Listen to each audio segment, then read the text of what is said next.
So on this brain type brainstorm, we are continuing our talk about the amygdala response and how to balance it. So we just talked about how we're trying to activate our prefrontal cortex because the amygdala response is shutting down the rest of our brain activities.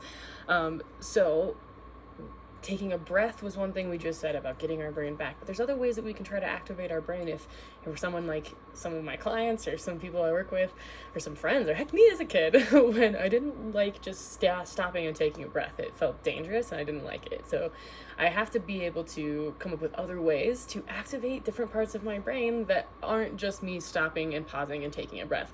It will still need a pause. I call it the space, like dominoes space. So if you have like a line of dominoes and you hit one and they all get knocked over, that's a chain reaction that happens very quickly, and you just had to touch one little thing at the start. Because they're all so close together, it's just going. However, if they're all lined up, but at the very first domino, we just add a space, a pause. Now this domino can fall and the rest of the chain isn't going to get knocked over yet. So I've got time to actually figure out what to do with the fact that this is a real thing that exists, but I get to determine the truth of what happens next. So when we take that big breath is one way we can pause, but the other ways is through, sometimes you hear it with 5 sense grounding. So with the 5 senses, we're also using those 5 senses in different areas of the brain that process the sensory inputs to activate those other areas of the brain, because the more areas of the brain that are activated, the more balanced I'm actually feeling. When the amygdala hits, or when a big emotion strikes, basically, that is the only thing that my brain is focused on. So when I use these spaces to help my brain activate other parts of it, it's what helps me feel actually balanced. So with 5 sense grounding, we sometimes go through it with the 5, 4, 3, 2, 1. So 5 things I can see. I sometimes do rainbow grounding, red, orange, yellow, green, blue, purple. You just find something in your space that's red. I take a breath in between each one. Find something orange, find something yellow. Point it out to yourself. You can actually go grab it, whatever is your vibe. So I do that with 5 different colors. You can do more if you want to, but start with 5 things I can see, use colors.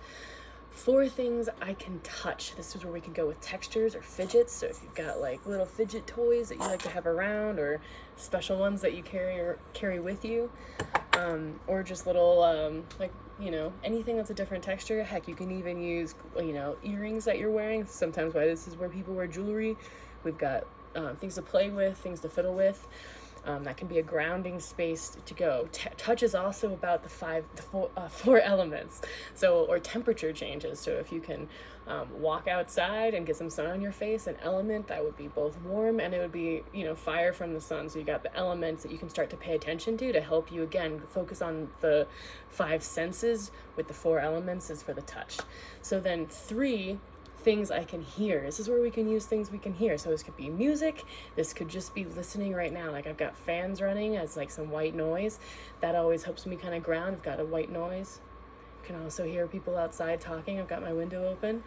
You can hear cars driving. So you can be like things you just hear in your environment that help you kind of ground yourself, of like 3 things I can hear. Or like I said, putting in music is also a great way to help us ground with sound. It helps, again, activates parts of the brain. 2 things that I can smell. So this could be like putting lotions on, which could also be another tactile thing, right? So putting a lotion on, or chapsticks. I have a scent. There's also like essential oils. I've got like essential oil diffusers running. This could be air fresheners. In the time when in our spaces, we still have lots of hand sanitizer. Sometimes that's a really strong smell that can like ground us and pull our attention to it.